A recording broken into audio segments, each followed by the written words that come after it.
What's going down, everybody? You know who this is, man. It's your boy, Big Druski. And check this out. Today, we're going to talk lenses.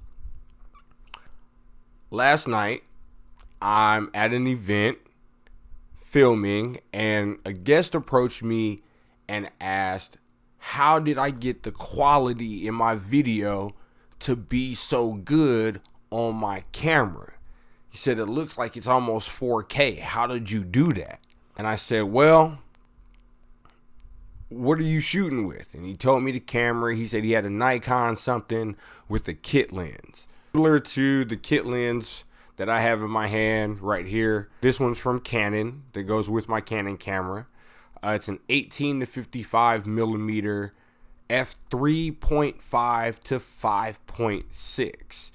So this one doesn't have a constant f-stop.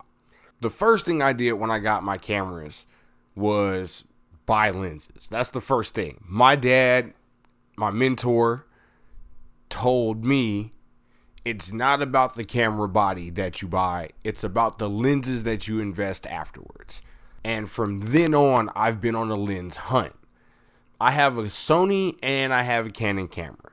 So with my Sony being my first camera and being told those things, it was a real focus on what lenses am I going to get to do what I want them to do. Now, the Sony NEX F3 is an APS-C censored camera, so your focal lengths are going to change depending on the focal length that you choose. So, like this 35 millimeter f1.6 that I have for the NEX F3 roughly equates to almost a 50 millimeter, which would be this lens.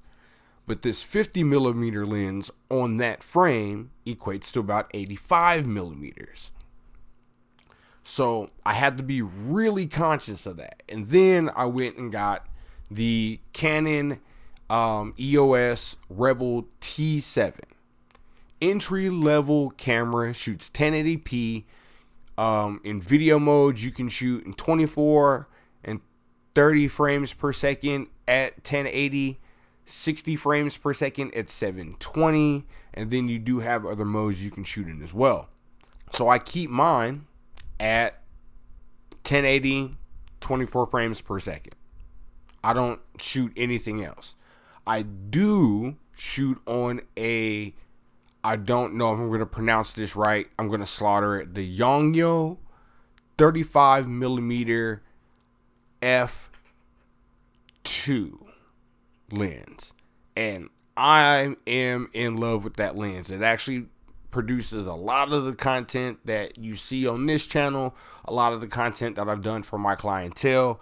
That lens has been used. But my first shoots, my first lifestyle fashion shoots were shot with the kit lens from Canon, the Canon 18 to 35 millimeter zoom lens. I shot this in manual focus, and that's where the difference was.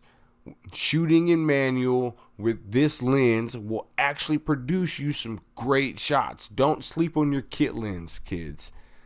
Master your lenses and your camera. Shoot in manual focus, and you'll get a whole different lens out of this camera, or out of this lens. Another thing that you can do is just master the lens you have. Like literally, the 18 to 55 millimeter kit lens isn't a bad lens. Are you going to get the shots that you want that feel cinematic and have got the blurry background? Not if you're shooting in autofocus. If you're shooting in manual focus, you can pull those shots off with that lens. It's not going to be as blurry as the f2 or an 1.6, but you can pull it off. I've done it before. But when it comes to looking in the camera bodies and looking in the lenses, if you're looking into a camera body and you can only afford an entry-level camera body, that is not an issue. Look into buying lenses.